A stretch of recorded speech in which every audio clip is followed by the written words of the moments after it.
Hey everybody, this is James. Marco. And Mikey. And this is the Movie Pals podcast number 169. Today we are going to be doing the finale for our hilarious films forgotten in time with Mikey's pick of the 2006 film Grandma's Boy, followed by a review of the new sci-fi epic Dune Part 2. So without further ado, let's get into our topic of the week. It's the topic of the week. So here we are, guys, at our finale for the hilarious films forgotten in time. As everybody can probably notice, Nabil's not on this pod, so we're down another guy, but we can move on from here and get this done. Because this, I just not a popular segment, not a popular segment. We're heard you guys loud and clear. Heard you loud and clear. Yeah, we shot ourselves in the foot on this one. Yeah, but hey, this one again for a while. Hey, you try and you learn, right? Yeah, this very much reminds me of our Welcome to Blumhouse episode where me and Marco went through it all and no one listened to it. So yeah, I think we had like 3 people that listened to it. Hey, shout out to everybody else though for everybody listening lately. We really appreciate it, and we hope you have enjoyed this because, as we know with comedy, it's debatable if you like it or not. So, If you think video games fry your mind Game over. and make you stupid, Your bed is a car. Yeah, but it's a sweet car. you're lost. What is that ringing? Do I have a tumor? Now, for this ultimate gamer, Who wants a shot at the champ? It's going down. desperate times, Josh has been spending our rent money on Filipino hookers. You're a hooker. I got evicted. Timmy, any chance I can crash on your couch tonight? shut up. Call for desperate measures. This really cute chick said that I could sleep with her and her 2 crazy girlfriends. You remember my grandson Alex? How old are you now? 36. You have a girlfriend? No. My grandson's gay too. I'll give you his number. so Grandma's Boy was released on January 6, 2006, and has a whopping 15% on Rotten Tomatoes. The synopsis of this one is a 35-year-old video game tester has to move in with his grandma and her 2 old lady roommates. Directed by Nicholas Goosen? I'm not sure. Hasn't directed much, but it apparently came back. He has a 2009 film called The Shortcut, and this year he's did release a movie called Drugstore June. So, directed by Barry Wernick, as well as Alan Covert, who also stars as the main character in the movie, who also wrote 8 Crazy Nights in 2002, The Benchwarmers in 2006, and Bucky Larson, Born to be a Star in 2011, as well as written by Nick Swartzen, who wrote Malibu's Most Wanted in 2003, The Benchwarmers, as well as Bucky Larson as well. So this had a $5 million budget, and it only made $6.6 million in the box office, but something I did bring up about this is that this made $35 million in DVD sales, rentals, and TV revenue, by the way. Wow. So this was definitely a cult classic after the fact. It's one of those movies that not a lot of people went and saw, but then they definitely went and bought it or rented the movie because it made its budget back 7 times over at that point. So pretty crazy. Kind of shows the importance of physical media. Yeah, especially in 2006 and 7, I think. It was still a huge deal. There was something, I don't know if you guys read the trivia on it or not, but the Blockbuster CEO talked to Nick Swartzen and Adam Sandler recently, and he said it was one of the most stolen DVDs because no one ever returned it. Like, it was just Really? yeah. So once again, this stars Alan Covert as Alex, Linda Cardinelli as Samantha, Doris Roberts as Grandma Lily, Shirley Jones as Grace, Shirley Knight as Bay, Peter Dante as Dante, Nick Swartzen as Jeff, Joel Moore as JP, Kevin Nealon as Mr. Simon Cheezel, and very young Jonah Hill. I think this is his first actual screen role, I think, as Barry. Unfortunately, as we said, Nibble's not here, so it's just going to be a little bit of me and Marco here talking a bit here with this movie. Marco, what's your history, first off, with Grandma's Boy? I think you've seen this a few times, right? I've seen this movie plenty of times over the last few years. It's been a while since I've seen it, but I never saw it in theaters, surprisingly enough. I saw it on DVD because of word of mouth. And that's, obviously it's a cult classic. So that's what happens is word of mouth spreads and one friend refers the movie to another. And that's what happened to me. And I ended up watching it. And I remember at the time, I loved it. I could not stop laughing at this movie. And since then, as mentioned, seen it a bunch of times. That's great. I actually almost saw this movie a little bit earlier than it released because there was a special screening at WonderCon when they used to have it in San Francisco at the Moscone Center. I And I remember was that. just a senior in high school at the time. And they had a special screening. It was free for anybody that attended WonderCon. And I didn't go. So I just want to let you guys know I didn't go to it. But I was aware of it there. A lot of the cast was there at the time, I think, too, promoting the movie. But I do have some promotional items from the movie, though, still. I still have like a poster and some little trinkets that they were handing out. So I randomly have stuff from this movie. Good old Moscone swag. Yeah. What it was, a video game convention at the time, too. I even, that's the convention I went and I met Mark Echo, actually. So I had Nice. photo with him. I actually saw this in theaters. I saw it when it came out. So I saw this movie in theaters. I thought it was absolutely hilarious. It's funny, though, like, this movie is definitely like a stoner movie, and I think I was more connected to the video game aspect of it when I was a kid because I don't do drugs. What are you guys talking about? At least back then I didn't. So back then I was pretty clean cut, and it never came across to me. And any of the pod jokes I thought it was just funny. What's marijuana? And I was like, what's that silly cigarettes they're smoking? But I think what I saw too, Marco, was I bought it on DVD. And I think I've talked about it before. I let a lot of people in high school, in my classes, right before we graduated, borrow this movie. This movie actually was with somebody. There's no way anybody knows this, but I gave this to somebody right near the end of graduation, and I was concerned about getting it back the whole time of senior sunset or some shit. Where we go? I mean, no, sorry, sober grad night. And I remember I kept asking this dude. I was like, "Hey, do you get my movie back? Because I don't know if I'm ever going to see anybody from fucking high school again." I had to drive to this dude's house like the next day or something and just picked up and then he put money in it for me. He felt bad or some shit. I remember this like vividly. It was Brandon Nevedomi. And I remember that guy like to this fucking day had my movie. And it gone through like 7 or 8 people at this point too. So a very well-worn copy of my DVD copy that I had for the longest time. So what did you think? That's quite the tale. Yeah, I have a lot of history of this film for some odd, strange reason. And this was one of those movies that I used to recommend all the time. So what did you think of the rewatch now, though, Marco? I was a little cautious about it and a little afraid of the jokes not landing or not hitting, but I was surprised that they did. I still laughed at every single joke, even though I saw them coming a mile away, because I, just like you, I'd seen this movie a bunch of times, had a few watch parties with friends watching this movie. But man, even though I would see the jokes coming, they would still crack me the F up. Obviously, not all the jokes are aged well. Some of them are really not appropriate for today. But the other jokes were just super hilarious. The scenes with Mr. Sheetal, the dude is just he's just, they just make him so freaking awkward. And obviously, JP. His weird robot sounds still cracked me up because it was just so freaking awkward and random and dumb. And of course, Dante. It's really just like the side characters and all their little quirks and how'd he see me? The little side comments that they would make, the quips. It just felt like natural dialogue and people, just talking shit to each other. All of it hit, man. It still hit. So some of them not as hard as back then, but I was still enjoying myself. I'm glad you did. I gotta say, guys, this is disappointing for me. It did not hit for me this time. Oh wow! I think I've become way too pretentious with films now. That's shocking to me. I figured some of these jokes would hit with you. Didn't really work for me this time. I chuckled a few times, but it wasn't. I don't know. Maybe that's me because when I saw this, I was what? It was oh my god! It was fucking 18 years ago. My first time I saw it. Ooh.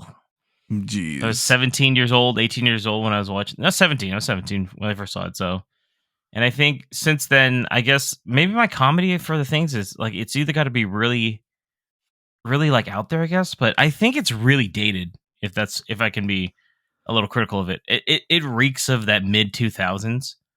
But don't get me It wrong, there's does. still moments that I really have a lot of nostalgia for, and that's why I still think overall as a movie, the plot was very thin. It doesn't make a lot of sense at all. Things just kind of No. happen just to happen. It seems like it's almost like a lot of just skits happening over and over, and to me, that's, it works to a point, but I don't think it's as funny as it used to be to me, at least. No, the plot is terrible. Yeah. it's King fucking of the fucking stupid. jungle, man. So, but that's funny though. Like you said, Marco, I could pretty much quote the movie from the beginning scene. Like it came back to me pretty quick, but yeah, it just didn't work for me this time, which is saddening because this used to be one of those movies that was my go-to back in the day. So, do you think it's because you were just in a different point in life back then than you are now? With no cares in the world? Yeah, probably. Yeah, but the thing is, see, I think this is kind of reflecting on all these movies, is this included, is that I just have so many memories with them, and I think I just put myself in those memories, and I think that for some reason, I don't know, maybe it's because like these last few months have just been super fucking stressful for me. It's just been kind of put me in that time when, like you were said, you're more carefree. There was probably a little less stress, and I think probably jumping for joy for that. I don't know. Yeah, don't get me wrong. It reminds me of pretty much senior year of high school. So, and then things like really went downward for me right after high school graduation. So, right. I guess I blacked out a lot of those memories too. So I don't know if that really makes sense. I don't want to go into too much right here, but no, I feel it. It's one of those things where I still think it actually is overall a funny film. Don't get me wrong. Mm-hmm. I still left out in more than Nabil's movie. No offense. But there's moments in it where it's like I can tell where they're trying too hard now a little bit with especially the dialogue. Some of it, yeah. And don't get me wrong, there's still those movies from the mid 2000s that can't be made today, and everybody says you can't make it. I get it, but I didn't mind any of the stupid shit with it. And once you saw that unrated cut too, right? I'm assuming we all did. Yeah. Funny part about that is I think that's like the main version I've seen the most, because I remembered every single scene I remembered. Yeah. So I have both versions. It's almost like maybe I should have seen the normal one to see if that tightens it up a bit. But I was like, whatever, it's fine. Yeah. Did you have any like memorable quotes or scenes for the most part then? A lot of them were the JP stuff, his robot voice, him talking to himself, and the jokes against them, like how much do clothes cost in the Matrix? Yeah. And then one quote that I do a lot, which because obviously we play video games here, is when your shit's weak. I say that all the time. Yeah, your shit's weak. And I was like, that's where I say it. That's where when Jeff absolutely destroys the guy at Dance Dance Revolution and is like, what does high score mean? What does that mean? To this day I still do that. If I do really good in a video game, I'm like, what is that? What does top score mean? I don't know what that means, guys. Score? So yeah, and of course the Dante stuff where he's like, it's the king of the fucking jungle, bro. Yeah. Him and the doctor scenes are hilarious because the doctor is just very serious and just shaking his fucking head every time they ask him a question. Doctor, we gotta be careful. That shit, I don't know. Why do they call it Frankenstein? Because it turns you into a monster. It's just so fucking random and fucking hilarious. Alex's quips, some of his quips are also quite memorable as well.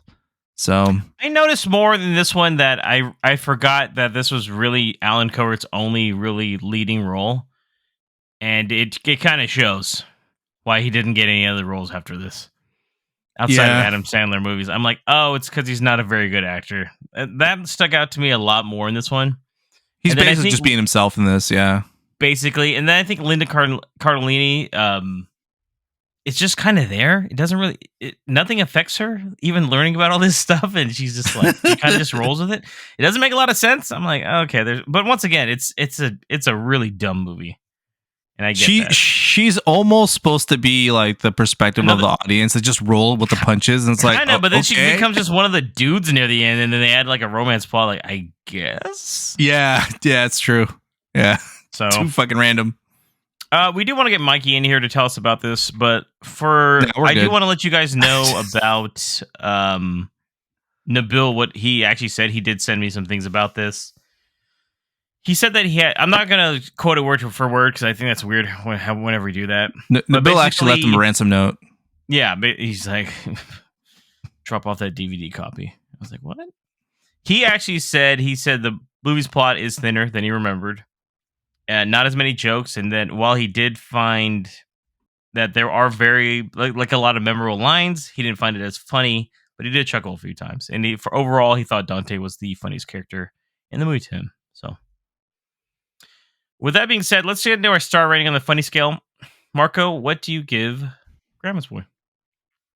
I give this one a 4-star also. It was hilarious. I was still laughing again, similarly to some of the films we watched. Not all the jokes hit, but they hit enough for me to rate it that score. Gotcha. Nabil gave this a 1.5 out of 5. Fuck. Funny, and I would give this one a 2. And that hurts me to say. Trust me on that. Like I said, even you guys know my brother even brings this movie up as one of the ones, but I don't think he's seen it in a long time either. So I know he's listening to this, so check it out. I don't know what he would think. So don't watch it with your kids though. No. Yeah. Mikey, tell us about your history with Grandma's Boy and why you picked it up, man. So similar to you guys, I used to watch this movie all the time. I did not get to see this one in the theaters. I'm part of the 35 million people that bought it afterwards here on DVD. I think I rented it, but never returned it. So I know you mentioned like kind of that. So that's kind of how I owned it, actually. But I'm kind of like you guys. It didn't hit as hard when I watched it here, but I just love all the side characters. And I didn't realize, like, Alex, you were mentioning that he didn't really like the main character guy. He's not really that great. I didn't realize that until I watched it again. It's a little more obvious now, right? Yeah. But all the side characters are absolutely hilarious in this to me. The drug dealer is over the top crazy. You got a robot genius guy that's super awkward and crazy as well. You got the yoga boss. Even the grandmas like seeing TV for the first time, like seeing cable, was like super funny to me. Like, they're like, it's the road show. And they're watching it for like 9 hours straight. And then he can't get no time on the TV. Just those small things like that. I don't know if it's just nostalgia. Marco said that he brought some nostalgia back from back in the day as well. So those things just all kind of work. And you kind of mentioned as well, it's kind of like a bunch of skits put together. But I feel like that's what works for it, right? It's all this stuff happens and all the characters are kind of off the wall, but the movie never stays in one place for too long. It kind of just flows into the next scene and just more stuff just happens. And I think I just enjoy just going along the ride with this movie. While the storyline's not very simple, I just like every little scene they do, every little skit they do. So it just kind of hits home for me. I didn't think it was as funny this time when I watched it again. But I still like the movie. I still thought it was funny. Kind of like what Marco was saying. It's not as funny as I remember, but it was still pretty funny. Yeah. No, I mean, that's what I think our tastes have just changed overall. Even though Marco still found it very funny, I think overall our tastes, especially because I know Nabil thought it was really funny back in the day. So, any questions for Mikey though? Mikey, did you watch it with other people this time around, Mikey, or by yourself? So I'm in a place right now where like. I don't really watch movies with people unless it's at the theater. Yeah, I'm by myself watching pretty much all the comedies, all the raunchy comedies, especially. It's just I'm by myself. Well, I was gonna say, what's your most memorable moment with this movie of watching it back in the day that stuck with you? Actually, it's not even a comedy scene, but it's like when he goes into the break room and they're like, "Whose turn is it now?" And he's like. Just challenging like the whole room to it. And he's got his hype man. He's got, Jeff over there and he's like hyping up how good this guy is. And those scenes right there and then the Dance Revolution, you kind of mentioned that scene too. Those scenes are the ones that kind of stick with me because that's the stuff I used to do. I used to challenge people in the video games and that kind of stuff here with my family, or not my family, but my friends here. So those are the scenes that kind of stuck with me. And I just like the comedy aspect of it too. And there was really, at the time, I was playing more video games than was watching movies. So anything that came out that was video game related, I just kind of stuck to those kind of things. So yeah, those are the scenes that really stuck out to me and kind of stuck in my head more so than some of the comedy skits. Truthfully, I know you guys mentioned this already too, but piggybacking on the whole video game theme around it, I think is really what's had me really enjoying this movie still. I think because like we still there wasn't a lot of video game stuff like this, right? No, yeah, no. It was really the first time that I've seen like a movie that isn't overtly cheesy that has to do with like video games back in the day. I mean, there was that one Fred Savage movie, The Wizard, but that doesn't really count. I mean, I still like it, but whatever. But this movie Mario really Brothers 3 yeah. But this one really put it forward. I actually knew a friend of mine that is no longer with us, but rip. But he was a video game tester, and this movie, we would always talk about this movie and joke about him and say, I mean, he didn't live with his grandma, but I'd call him like the grandma's boy because we would always like relate to this movie because of his current job. Nice.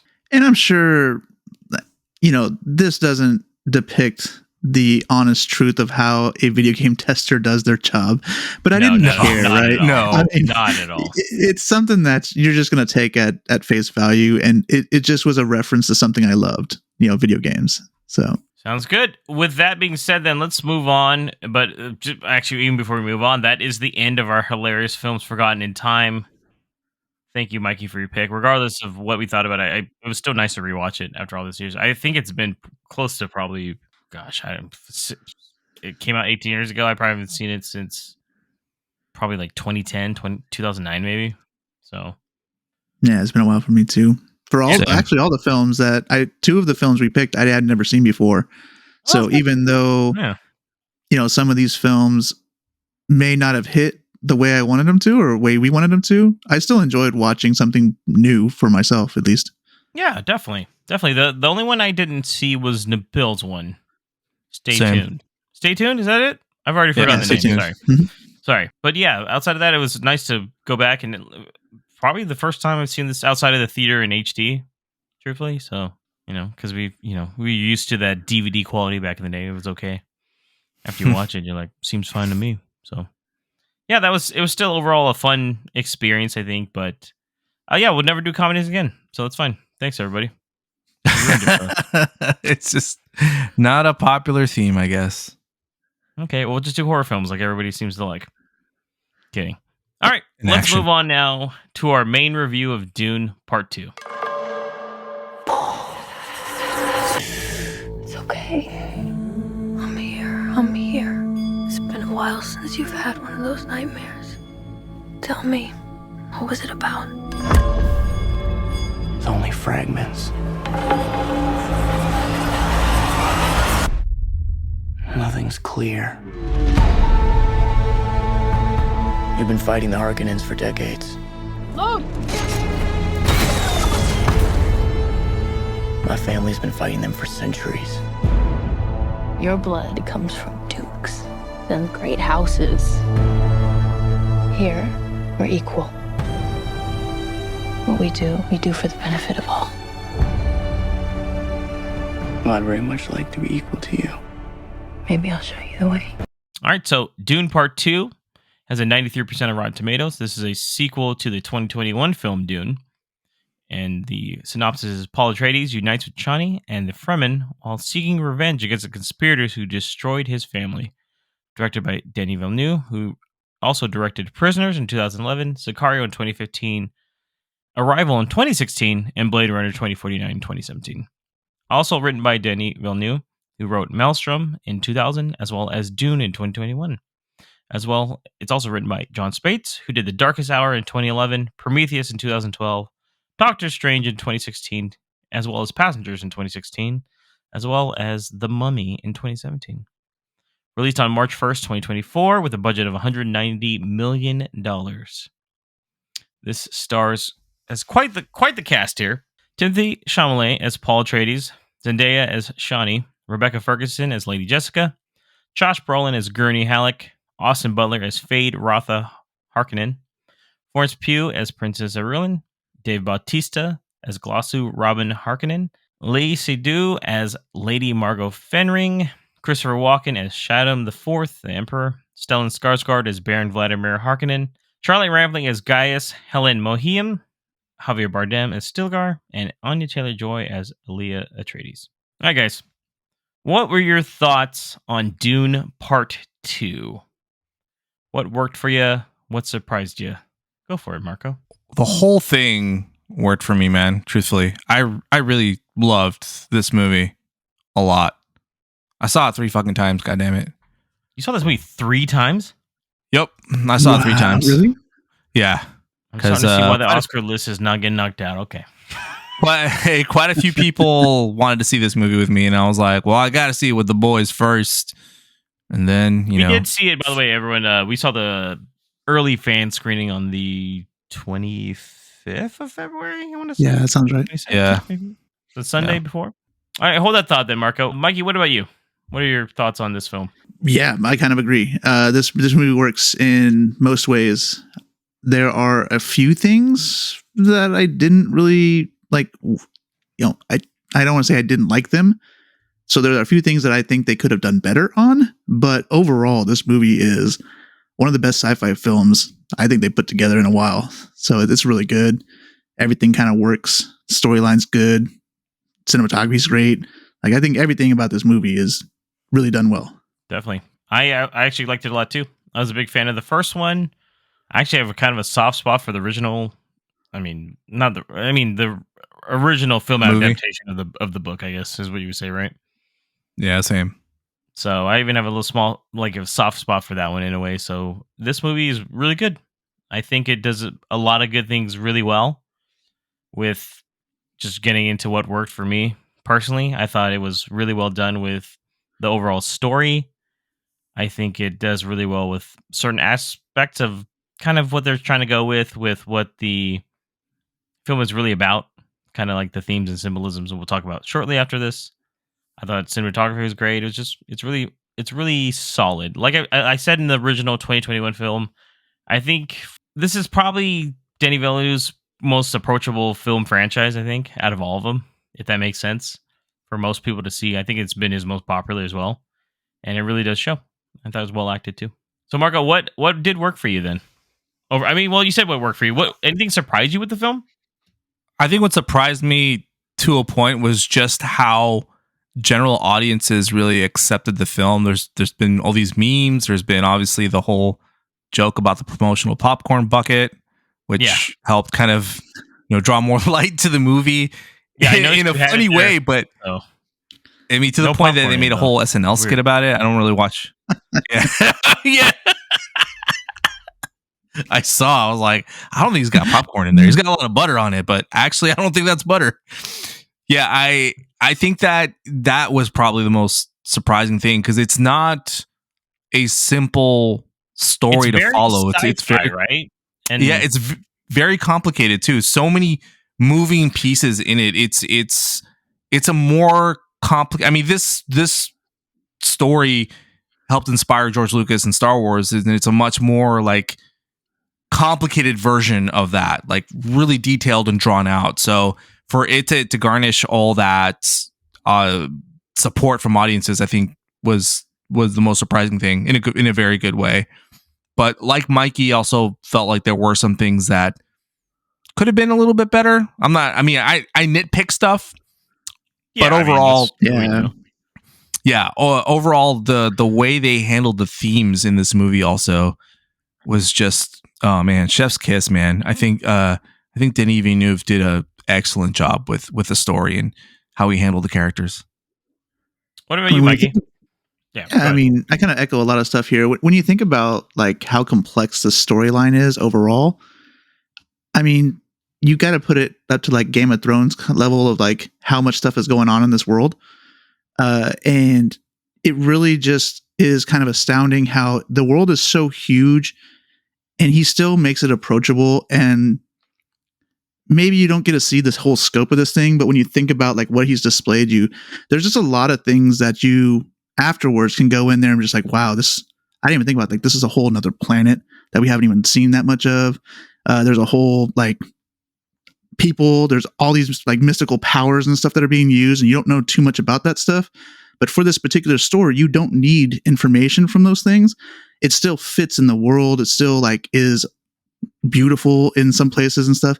So it's just like how he just brought everything together. That's how it surprised me, is like how everything just works. And there's still a lot to be left to talk about outside of what's in the movie, that I can remember in people talking about like the books and the other movies and such. They left him out of this one, but it didn't feel like anything was left out.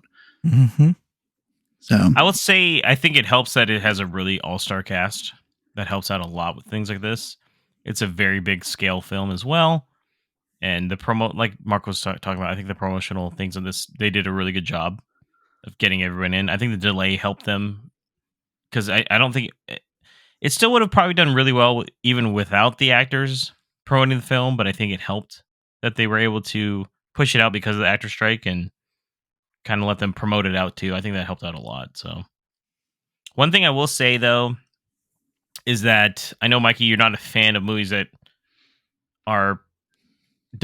can't quite stand alone by themselves. I don't think this film can. That's why I think this movie, a spoiler with it, I guess, is that they do not go over any kind of a recap of the first film in a way to get anyone up to speed. If you haven't seen the first one, it's pretty much, truthfully, it's one big 6-hour long film. If you guys really want to look at it that way, that's how I felt like it was. Like, these two parts go together really well, and I think that's why it does so well, is that it has a lot of time to breathe. Like I was talking to Mike Marco, it's not like the original film, which is the original film is both these movies combined, basically. Plus, it changes up quite a few things. I've never read the books, but I know the books are really in depth too. So it's something where I did the audiobooks, and they fit. Oh, have you? Oh, that's cool. They try to fit damn near everything in the original on a 2-hour and 17-minute runtime, and I'm like, jeez, dude. And so these two parters let the material breathe a little bit more and made changes to make the story more concise and easier to follow, in my opinion. Yeah. I do disagree partly that it can't stand alone, because I see it partly kind of like a part 2 of a saga as well, where, like, say Empire Strikes Back, you can go into it and it's a whole movie by itself, but it doesn't do anything to reflect anything from A New Hope or anything, but yet there's consequences from that movie that follow it. Same with, like, say, like a Harry Potter series or something. You go into the next movie, but it doesn't do anything to reflect on what happened in the previous movie, yet it can still to a point stand on its own. To a point. Yeah. Harry Potter, I like would argue with you on Harry Potter. I feel like between the two, right, Dune 1 and Dune 2, Dune 1 cannot exist without Dune 2, but Dune 2 could exist in some way, shape, or form without Dune 1. It would be a hard watch if you hadn't known that stuff beforehand, but I still think you could watch Dune 2 and still enjoy what they presented without watching Dune 1. However, I don't think, me personally, it's just because I have my own things about, half movies and like continuations and that kind of stuff here. I wouldn't like the way they ended Dune 1 without another part to watch afterwards. That's what I'm getting at. Yeah. If that was it, like, that's it. You're like, there's got to be more though, right? Yeah. And then you're like, even at the end of this, I'm like, there's still got to be a little more though, right? Yeah, I was about to say that, but I was like, I was waiting for spoilers, but yeah. I was like, a little bit at least, right? That seems kind of abrupt, but I think if you don't know the whole story, then yeah, coming at it just as a film itself, I can sort of agree with that to a point. Yeah, I think I'm just from the perspective of a normal person who's never read any of the books, has no background in any of these things. That's what I'm trying to kind of go at there, I think. Yeah. But Marco, so did you what else fell, like, anything, Mikey, Marco, that fell short of expectations for you with the film itself overall?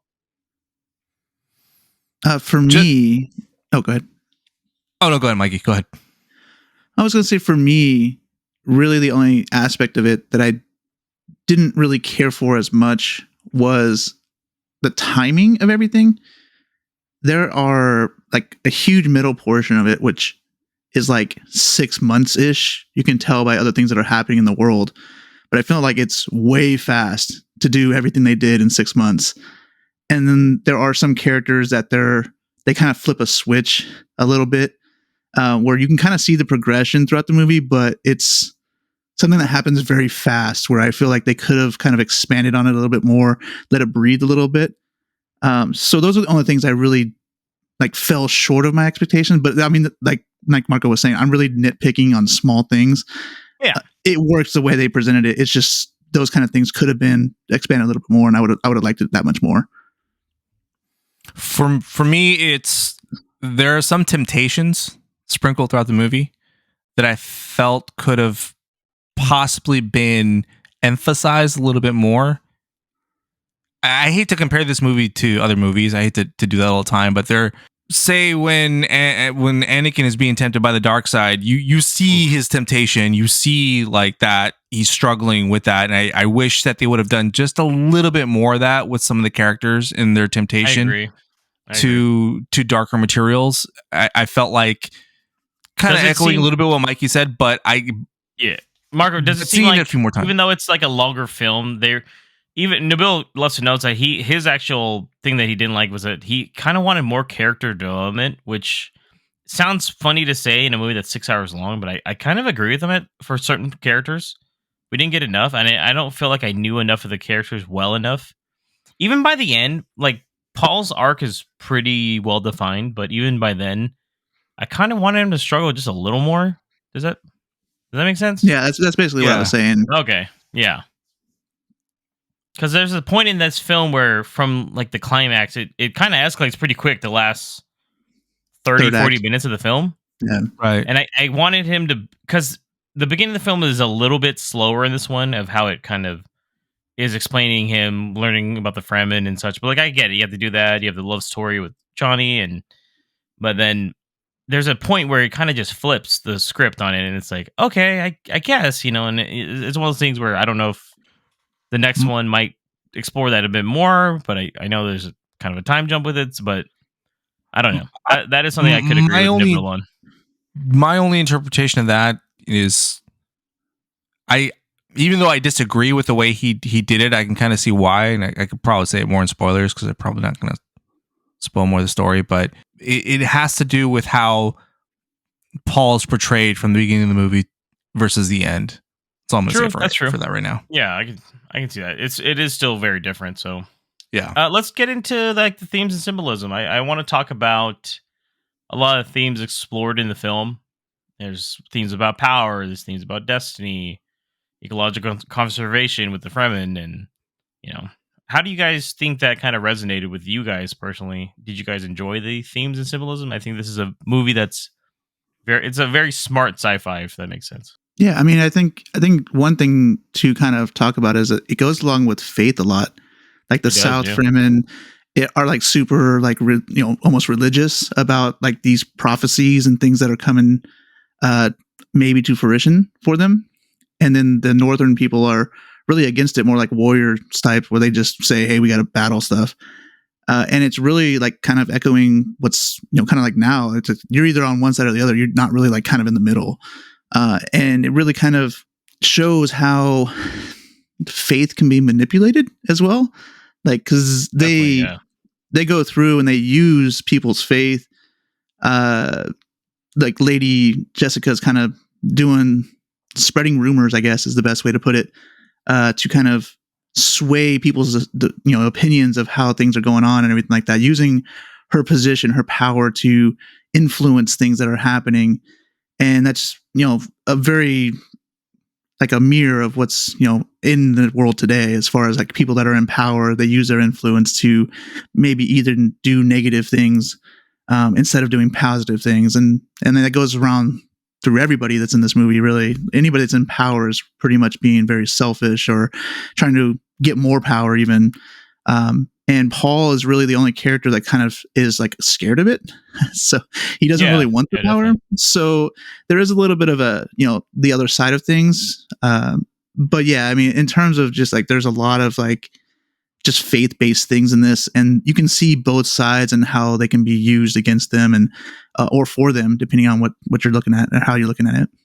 Yeah, I agree. It's a warning against demagogues too, and charismatic people that use religion or power to sway certain people for their for their own agenda, and it really shows that there can be dangers on that unless you're careful and really look at what someone's true intentions are. Because I mean, the Fremen people, I mean, some of them were very much about like, hey, we're all going to be the ones that liberate ourselves, specifically Shawnee, and others were like, oh no, we got to wait for that one person that's going to save us. And it's like, can't just be one guy, everybody. It's it's a group effort. You know what I mean? It's a group project here. So and that's a lot of the interaction between Paul and Chani. Like, are you going to stay true to it, or is the power going to corrupt? It's almost, oh god, it's very much like a Spider-Man thing with a great responsibility, or with great power comes great responsibility. Yes, and it's a mix of even that, and then him seeing like what could happen, and he's scared of embracing it fully because he doesn't believe that he can control himself. And correct. So it's cool though with how they show this and the growth of Paul's character from the beginning from the first movie all the way to here. So what could happen when one person has a hold of the entire power versus it being shared amongst everybody?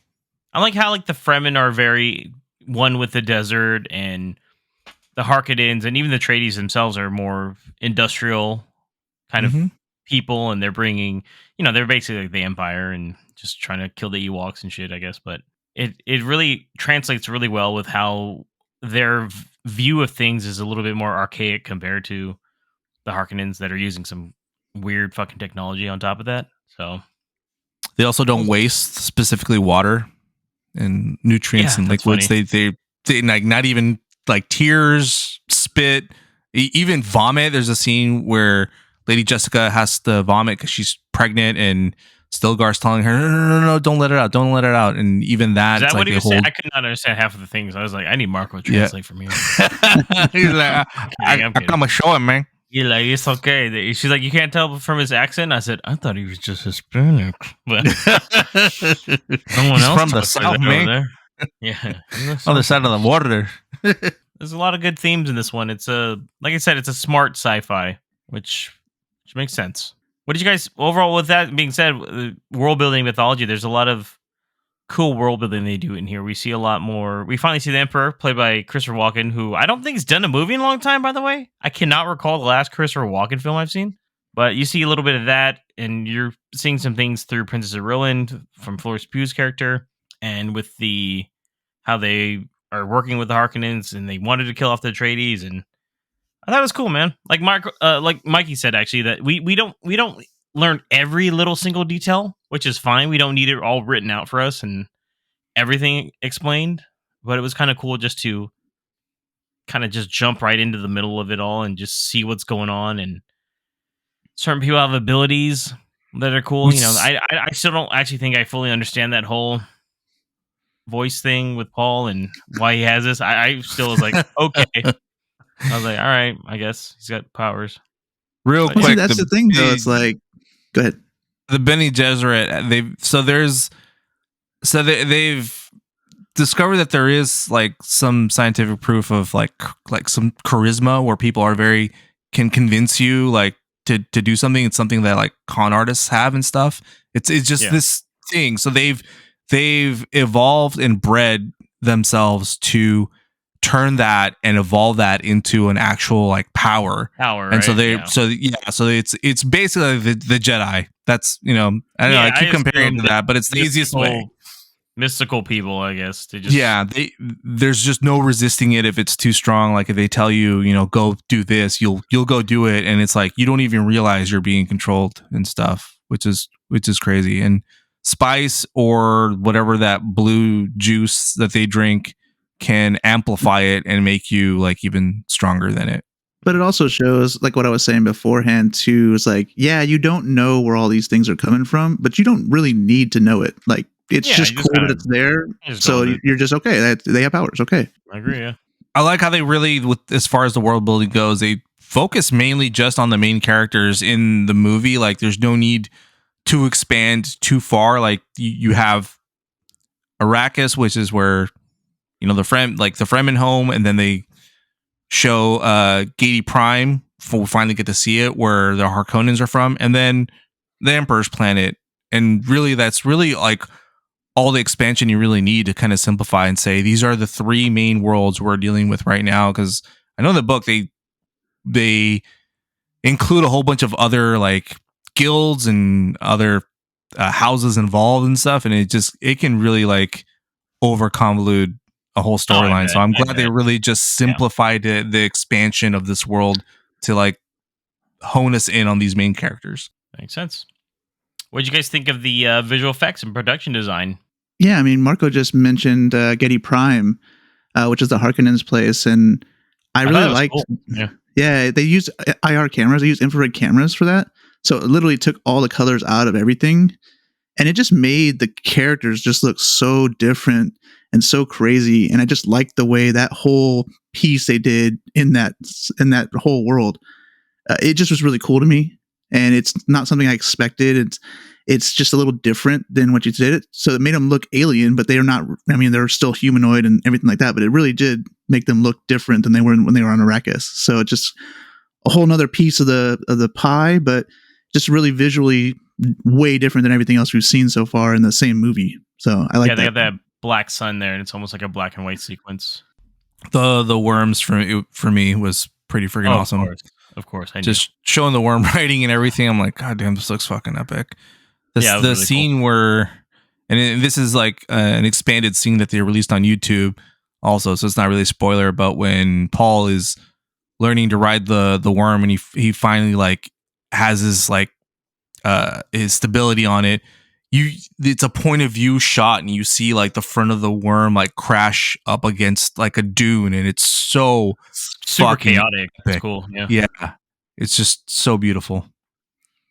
Yeah, a lot of cool production design in this movie, man. This every scene, even the final scene at the end, I like how the sunset is kind of coming down, and it's just more of shadows that we're seeing, but really good stuff, man. The temple overall, with the water. Oh yeah, that was really cool too. That was super cool. Yeah. So, if you're like I said, if you really like sci-fi, I think there's a lot to appreciate in this film, which is really just cool. It's really out there. So, what did you guys think of the characters overall? Any characters stand out to you guys? Oh, I was gonna say for me, probably aside from Paul, Zendaya, I think really stood out in this because she was sort of like a very side character in the first movie, even though she's like top billing. Screen time in the first one. Seriously. But you really get to know more of her character, and we're kind of really seeing things like from her perspective, her point of view, and she really killed it, man. Like I was really impressed with her character. The changes that they made with her character too, where she's not as convinced with Paul and everything he's doing. She's always like at arm's length and trying to be like, well, what you trying to do here? And some of it was just mainly her facial expressions. You can feel what she's saying when she's looking at stuff. And it's like, oh, that's, I believe Nabil calls it facting. So she was pretty good at doing that. I really liked Austin Butler because he's still fucking Elvis somehow. I just can't believe, dude, it's weird now. He just can't stop talking like him. I think that's his permanent voice now. Well, yeah, they were saying his voice coach said it wouldn't go away. So, yeah, it's going to be his permanent voice going forward. It's weird. Every time I see him in anything now, I'm like, I can't believe they revived Elvis Presley from the grave to star in Dune Part 2. That's so strange. I'm like, okay. He just got a lot of charisma. I like that guy. I've liked him since the Shannara series, so he's great this movie as Fade Rotha, who was famously played by Sting in the original film. And he's a total psycho. I actually wish we got a little bit more of him, truth be told. Yeah, he comes in pretty late into the film, and I really liked everything he did, man. He just seems like a cool ass dude too. I don't know. Am I in love with Austin Butler? What am I saying right now? But I wouldn't blame you, man. God damn, he's good. You're good. God damn, he's a good looking son of a bitch. When they're about to knife fight and have their duel, and Paul says, "May your blade."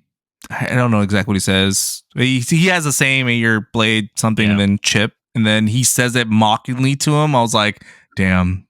He says it in the voice of Stellan Skarsgård, by the way. Who Stellan Skarsgård apparently was on set and didn't realize that Austin Butler could imitate his voice like that too.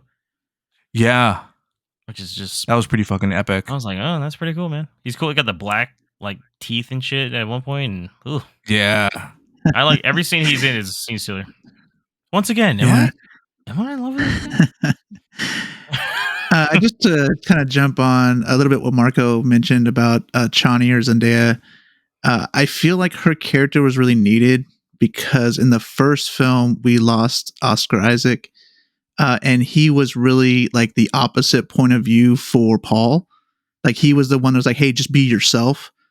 And so losing him in the first movie, you really needed another character to kind of take that place. I feel like you need that like opposite of what everybody else is telling him. Hey, like kind of give into it. And she was the one character that like, kind of kept him back a little bit and kind of kept him like, hey, as long as you stay you, I'll love you kind of thing. Right. So it's like, I think that point of view was really needed in the film. And I think Leto or Oscar Isaac in the first film did it a little bit better, but she did a really good job kind of replacing that. It's a different character, obviously, so it's going to have a little different stuff. But I think it was really needed. Her character was really needed in this film. And Timothy Chalamet is great, man. He's proven he's a leading man. So yeah, for sure. As long as he stays on that nice path of being a pretty decent guy in real life, I think he's gonna have a really good career. So he's gonna be one of those guys. I think going forward that any movie he's in, people will go and see it just because of him. So. And also, and he's played all kinds of different stuff. He's played in all kinds of different roles. I feel like he's just good in everything. Yeah, definitely. But yeah, I agree with you guys. He's a true rising star. What about Denis Villeneuve? Do you guys like his overall approach to everything with the tone, atmosphere of the film? I'm pretty sure we're going to say yes to this. I think everything he did really worked for the movie, especially how approaching it with the part 2 really gave him the space and ability to let everything really breathe and evolve into a really epic, huge movie, I think. Yeah, I think splitting the story in two and letting each half breathe like that is the only way to really adapt that story. It's a long ass, thick ass book, man, and there's a lot put into it. And I think Mikey mentioned it already too, but he didn't include everything from the book in it, but everything he excluded and what he included was freaking damn near perfect for this movie, for this story, and for it to make it resonate and make sense, not just for fans of the book and the story, but also for general audiences to really understand it and say, oh, this shit slaps. Yeah, and I think you can see that with this. I think it's doing fairly well right now too. So yeah, and I kind of echo what Marco said, just kind of add a little bit here. He just made really smart choices with the characters he chose. And he just kind of capitalized on the ones he did show. And he just made really smart decisions on like what to show and like just strip everything down to just exactly what you need. So he did an amazing job. I don't think anybody could have done the same thing he did with these two movies. They would have done something a little different here, maybe try to do too much, but he did just enough to make it great, in my opinion. It's great. Let's get into our star rating here because I do want to jump into our spoiler section. Just talk really about the end for the most part here, but what would you guys rate this? Mikey, start with you. I give it 4.5 out of 5 there. And I think this is a must see. You got to go see it on the biggest screen possible. Go see this movie. If you're a sci-fi fan, especially go see it. Even if you're not, I think there's a lot of stuff here that anybody could really enjoy. Awesome. What about you, Marco? Fucking love this movie. I give it 5 stars. I saw it in a big IMAX theater at the Veranda Lux, and if you have a full-blown IMAX theater, it's in full IMAX the whole friggin' time, and it's spectacular. Yeah, and I think Mikey and I talked about there is a 70 millimeter showing only in a few locations as well. I gave it 4.5 out of 5. I thought it was really good. It's a solid sci-fi movie, and even if they don't make another one, I think it ends the story pretty well. Let's jump into our spoilers section. If you don't want to hear about, truthfully, a few spoilerish things, as the movie is doing pretty well right now, I'd probably hold off, just go to our outro and listen to what we are doing next.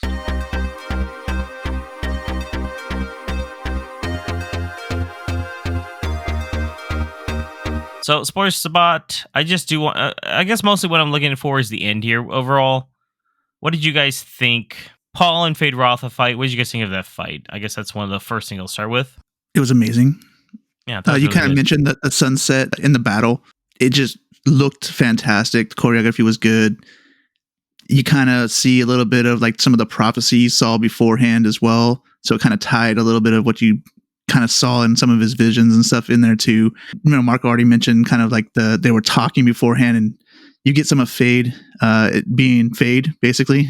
it just was a great like ending fight to a movie. The choreography for the fight was perfect. It looked like an actual knife fight and not just like all choreography. There were mistakes made when they tried to do some moves that didn't really pan out. I'm like, man, this is like a real fucking knife fight. Fucking epic. The performances were great. It really seemed like you were watching, Paul Muad'Dib fighting against Fade and not two actors pretending to be someone else. It great. And yeah, 100% James, that fucking sunset, dude. It's a good shot too. If you see that still, it's an iconic shot of them two having their blades lined up and ready to go at it. Yeah, I don't think they play any music during it. It reminded me a lot of Gladiator, where he's fighting the Emperor at the end, and there's no music too. You just hear the blades clashing, and it's like, oh fuck, you don't. It kind of edge your seat, kind of anticipation. You don't know what's going to happen. So I really like that too. What did you guys think of that overall arc for Paul then, with how it ends with how he tells the Emperor, like, if you stand down, I'll marry your daughter, and then he tells Shawnee that he loves her no matter what, but it's kind of hinted at even earlier in the film that this is probably going to be how it has to happen. This was one of the things where I thought that they kind of rushed that whole like ending part. So like the decision that Paul makes to do that, I know it was kind of talked about a little bit by Lady Jessica beforehand. Like, hey, you got to make a decision like that. We kind of see about it and you kind of think it's going to happen anyways, especially how like the movie kind of ends there. You kind of expect it to happen, but I still think that there could have been more there to kind of flesh it out a little bit more, in my opinion. This is one of the things I thought they did a little bit too quick. But yeah, overall, it's what you expect to happen, how the movie's laid out. Yeah, I think Paul's turn leading up to that is what I felt was could have been handled just slightly better. Just kind of seeing him struggle to make that decision. But at the same time, I kind of see why it was handled that way, is to really show like, oh, surprise, this guy is the villain, really. Like he's not supposed to be the hero. He's supposed to be the tragic fall of, someone who's looked at as a hero who really turns out to be someone villainous that is doing this for his own agenda and who is completely corrupt with power. Because once he has it, once he drinks the water of life, it's like, boom, he's got all this power. He's fully awakened and he uses it for his own rather than for the good of the people. I still felt like he did it for the good of the people, though, by the end. No, because he really did it for... a problem with it, though, right? Yeah. It's because you don't really, like, there's no real understanding of why he's making this decision. Like, he does, like, let the power overtake him, but then he still goes to Chani and goes, I love you no matter what. So, like, if he's overtaken, then why is he going to Chani and saying that? So he's still making choices as Paul. He's not really going full-fledged. So, and I think that's what I struggled with, right? It's like, I either need him to be all the way in on one side or struggling with it. And like Marco was saying, kind of flesh out the struggle that he had to kind of make the decision make sense. And I don't really get a lot of that right now. He does tell the Fremen that he's going to lead him to paradise somehow. So it's like, okay, so. Right. But he's using their own prophecy against them at that point, because he originally said like it should be the Fremen that should, do this. I don't want to lead. I don't want this power. It should be you. Yeah. But yet once he gets the power, rather than turning that power over to them and saying, here, you guys freaking go liberate yourselves, he still takes on that mantle and says, you know what? I'm going to lead you to paradise, not you guys. See, and I think, but I felt like it was a burden to him still to do that. Like he begrudgingly accepts that role still. That's how I interpreted it. Well, even earlier in the film, though, when he's talking about the prophecy, he's like, "That's not even their prophecy. It's the Bene Gesserit prophecy that they brought up, right?" So it's right. He doesn't even believe, like, even that he's the one still, even at that point. So I that's what I'm saying. They could have done this a little bit more. So it's just there's a lot of really quick at the end. Yeah. I think the one tragic thing, Mikey, is that when he looks at her and does that and says, I love you, and he says that to Shawnee, that he'll always love her, and then turns around and says, let's go to war. Like, he knows, like, they don't know that he knows what this is going to cause, what his decision is going to cause. Like, in that moment, like, he knows that once he declares war against the other houses and ships in orbit, billions are going to die. He knows it. And I think it's supposed to be tragic for us because we're like, dude, don't fucking like find a different way. You see all these possible futures, and yeah, he says like, I only see the one that'll work, but we're not told, does he see the one possibility that works for him or that works for everyone? And that's kind of like, it's a tragic fall. It's just a I don't think they really interpret that too well at the end, though, if that's really what they're going for a tragic fall, because it seems like it just doesn't end. It seems like it ends on like an Empire Strikes Back ending. To if you're trying to compare, like there's more to this obviously, and we haven't seen that fully fleshed out yet. So I wouldn't want to go into too much on that. If you have more information past this movie, Mark, I would probably hold off on that. But for anybody else, it just appears, at least in my standpoint, I have no experience with any of the books or anything, but like he makes a choice that supposedly is gonna help everybody else out, but it's not the ending that we want. Like we want the happy ending where he stays with the Fremen and marries Johnny and fucking rides worms or some bullshit around the whole planet the rest of his life. But obviously he has to take that role where he does something that if it's emotional, like he's going against his own emotions just to do something that he knows is supposed to happen, right? And then that's how I interpret it. And then it's leading to this huge, obviously like a holy war coming up, right? From the sound of it. Yeah. Which is going to lead to some crazy shit. So it's like, if that is his fall, it's not quite a fall yet. I would say it's on the path leading him to a fall at this point in the story. It's not quite 100% yet, at least the way that they show it in the movie. I think him putting on his father's ring at the end, because he took it off at the beginning, him putting it on is him showing his full ascension and his full turn. So, I mean, they probably will make this last one from what I'm saying. I know there's more books, but Denis Villeneuve will not be involved with it past Dune Messiah. Apparently, guy's an auteur. He wants to do other movies, obviously. I can only imagine he's getting burned out a little bit.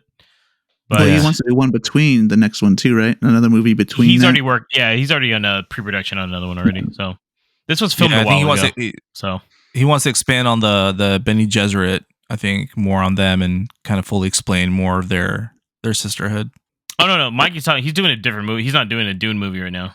After this, he's yes. He's actually working on 3 or 4 movies right now. So we'll see something even before that. He said there's no rush with the other one because I understand there's a time jump anyways between the two. So he's working on Cleopatra right now, and then a movie called Rendezvous with Rama, which is a totally different film. So, but regardless, are you excited for Dune Messiah? Because we're probably going to return to this. I'm assuming I got a feeling it's going to come out in like 5-6 years kind of thing. Yeah, I hope sooner, but that would probably be the more appropriate time. Because like you said, they need to make a significant time jump, especially with some of the changes they made with the story in itself and some of the characters they excluded. But I'm excited for that for sure. And I'm okay if he ends it with that, truthfully, because they get kind of weird for that, dude. They get pretty fucking weird. I've heard, yeah. A lot of the other ones, especially the continuation ones I heard afterwards, are not as popular too. So, there is one aspect of the one after Messiah, Children Are Dune, that I want to see just because I could say it's the James vehicle. Oh God, okay, I can imagine. There's a go-kart sequence. It's weird. Wait, what? They have a plane that also becomes a boat and a submarine. All right, guys, so with that being said, that is the end of the podcast. Thank you for listening here. Marco, let them know how they can reach us. Listen and follow us on your favorite podcast service. Trust us, we're on all of them. For a quick link to all our socials, visit linktree/moviepalspod. That's linktr.ee/moviepalspod. Thank you, and make sure you smash that subscribe button so you never miss an episode from one Dune to the next. Also, don't miss us on TikTok, where we post about upcoming episodes and other movie-related things. Follow us at MoviePalsPod. Make sure to also stay tuned for our next episode number 170, where we'll be reviewing our thoughts on the 2024 Academy Awards, as well as a review of the 1986 film, Aliens. Thank you. We're looking forward to that. We've been watching a lot of Oscar films leading up to this. As you guys know, it's our annual thing. We'll be having an Oscar bowling. We'll be posting that right after, by the time this episode is airing on whatever podcast service or YouTube that you listen to on. We will also be posting on Instagram our picks for the Oscars as they are happening this Sunday. So stay tuned if you want to play along. We'll also be doing some live streaming during it. I believe me, Mikey, and Marco will be having a little shindig together like the old days. It should be fun. We're going to probably have a few drinks and talk, which is rare for me to do nowadays. So this should be a fun day. Thank you, Mikey. Thank you, Marco, for being on this one. We should have Nabil back for the next one. And so until next time, though, this is James, Marco, and Mikey. Have a great one.